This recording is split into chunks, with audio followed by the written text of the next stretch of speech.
L'idée même d'Amérique, c'est le colon, blanc, qui revendique son droit, qui possède la terre qu'il cultive et la défend avec son fusil.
Comme je crois reconnaître quelques-uns d'entre vous, j'ai senti l'ambiance attentive et amicale qui correspond à vos traditions.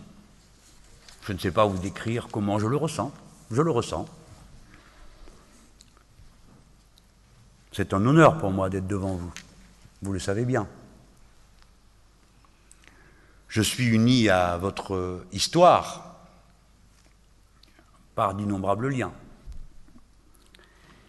Et je sens ce qui m'unit à vous, quelles que soient les circonstances, et nos opinions qu'il est bien normal que nous professions chacun à notre manière. Je partage ce goût pour la diversité, la pluralité, la contradiction avec vous. Mais je sens que notre pays va vers des moments très difficiles. L'Europe, une partie est engagée dans le monde, dont mains aspects restent cachés. Les États-Unis d'Amérique sont entrés dans une crise décisive pour leur histoire. Ils ont inondé le monde de papier-monnaie qui n'a pas la valeur du papier ni de l'encre qu'il y a dessus. Ils ont, pour le confort de leur situation, fait que la Chine s'est montée progressivement en première puissance productive du monde, derrière l'Europe, mais bien au-dessus des États-Unis d'Amérique. Si donc le monde cesse d'acheter du papier de dette des États-Unis d'Amérique, ils ne passeront pas de la première à la deuxième place, mais de la première place à la place où on paye à coût réel ce que l'on consomme, ce qui n'est pas le cas aux États-Unis d'Amérique depuis des lustres, au moins depuis 1971, date à laquelle ils ont décidé de ne plus compenser le dollar par de l'or, c'est-à-dire par aucune valeur matérielle. Et dans cette situation, après la crise de 2008, ils ont vu arriver ce qui les effraie plus que tout. Les avoirs de la Banque centrale chinoise et de quelques autres se portant progressivement vers d'autres monnaies de réserve, et notamment l'euro. Tant et si bien que tout aussitôt, il leur a fallu se racheter à eux-mêmes 2500 milliards de titres de dette de l'État.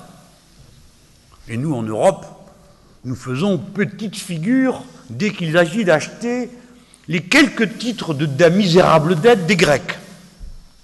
Nous confions ça aux banques, aux marchés secondaires, et nous allons d'une catastrophe à l'autre pour complaire aux visions détriquées du gouvernement allemand, qui vit dans une peur panique de l'inflation, puisqu'il pense, lui, représenter et défendre la petite coterie des rentiers vieillissants qui dirigent ce pays. Les États-Unis d'Amérique ont donc cherché la faille, et ils l'ont trouvée facilement. Les institutions européennes, le traité de Lisbonne, multiplient les failles, puisqu'il met les peuples en compétition les uns avec les autres sous la loi du libre-échange et de la compétition libre et non faussée. C'est là-dessus qu'on compte pour financer le rattrapage. M. Barroso l'avait dit. Ils ont trouvé la faille en Grèce. Ça arrangeait tout le monde de faire peur et d'avoir une démonstration de force possible à faire. Mais la situation leur a glissé entre les doigts. Et dorénavant, vous voyez tout en même temps se produire. Les États-Unis d'Amérique avançaient la main. En 2015, il y aura le grand marché transatlantique. Ça a été voté une demi-douzaine de fois. Abolition des frontières juridiques, fiscales, douanières entre les États-Unis d'Amérique et l'Europe. Et vous voyez d'ores et déjà, monsieur le secrétaire d'État aux finances des États-Unis d'Amérique participer à la réunion des ministres des Finances européennes. Qu'est-ce qu'il fait là, celui-là? Il vient nous dire comment on doit gérer les finances européennes. C'est une mauvaise plaisanterie. Que ne s'occupe-t-il de gérer son pays? Sur la base de ce qu'il nous recommande à nous.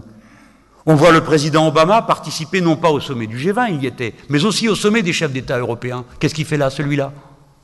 Quelle est sa place? Vous voyez qu'il y a une partie qui se joue, on convoque des chefs d'État. L'italien, le grec, on humilie, on rabaisse. Tout ça nous conduit à des tensions gigantesques. Je vous l'ai dit pour commencer, c'est dans ce contexte-là que nous sommes. La saison des tempêtes est commencée. J'ai dit que c'était l'heure des caractères. On a pensé que je me décrivais. J'avais pas besoin. Je veux dire seulement qu'il faut avoir l'audace, quelle que soit, j'ose vous le dire, son opinion politique, de s'élever au-dessus des routines. Je suis frappé de voir les élites dirigeantes, comme celles de l'Ancien Régime, répéter, comme pour s'y accrocher, leurs anciennes certitudes. Le libre-échange nous conduit au désastre, alors faisons plus de libre-échange parce qu'il n'y en a pas assez. La concurrence libre et non faussée produit d'un chaos infini, c'est parce qu'il n'y en a pas assez. Faisons davantage. Il faut s'élever au-dessus de ça. Il faut être capable d'inventer des horizons collectifs qui nous arrachent à cette situation. Sinon, ce sera la guerre. Les vieilles blessures sont cicatrisées, mais les os sont là. Et l'Europe se déchire toujours au même endroit. Depuis tantôt 2 siècles.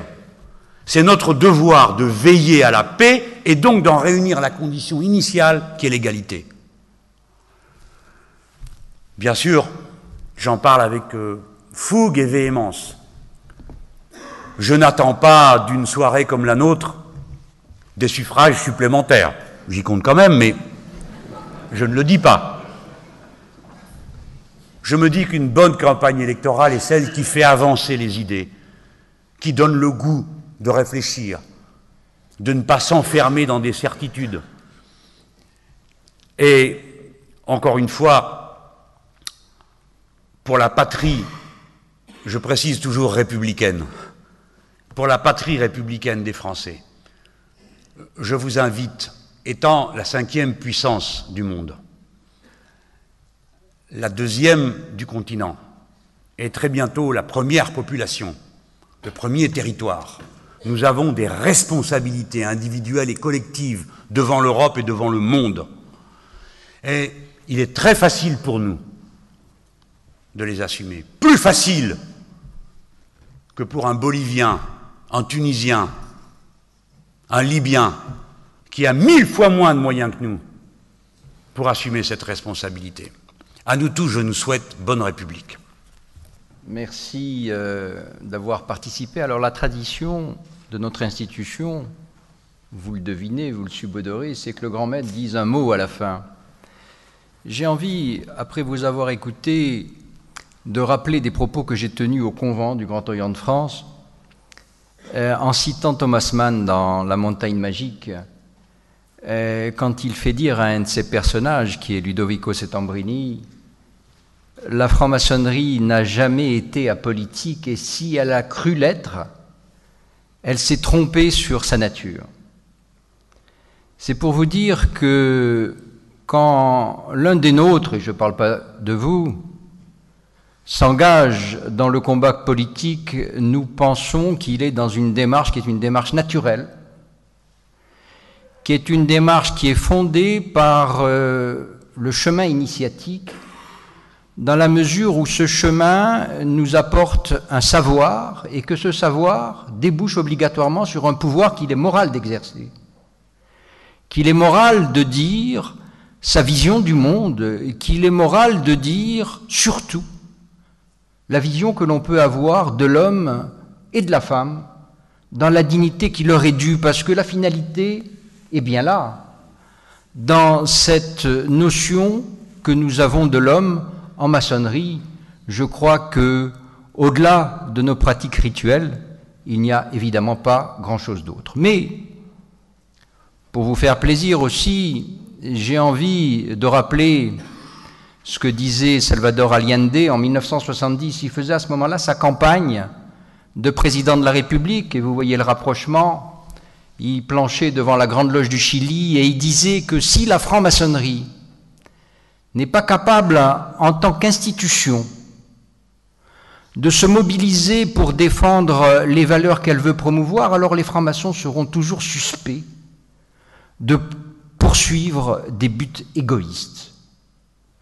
J'y crois profondément, et devant certains avertissements que vous avez donnés, même si vous l'avez dit, tout le monde ici ne partage pas, non pas votre analyse, il est difficile de ne pas la partager, mais peut-être les solutions, je crois qu'il est important pour nous tous de prendre la mesure de cette responsabilité que vous avez dite pour les Français.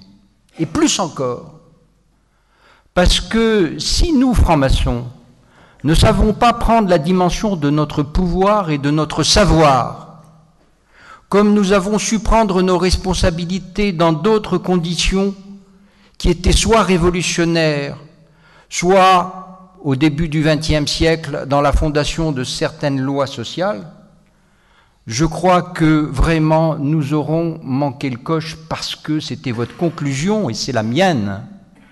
Nous ne sommes pas dans un débat politique, nous sommes dans un débat de société. Et que si nos politiques qui vont se présenter à la candidature ne savent pas qu'il faut élever le débat à cette dimension de l'homme dans son destin tragique, je crois que nous aurons perdu notre temps. Ce soir, je n'ai pas l'impression de l'avoir perdu, et finalement, dans les difficultés que je mène dans mon mandat, je crois que je ne peux que me réjouir d'être dans cette période qui était une période que vous avez dite dangereuse, mais la franc-maçonnerie sait la dangerosité de sa propre démarche, et je crois que dans les incertitudes qui ont été dites, certains d'entre nous vont se manifester. Merci encore.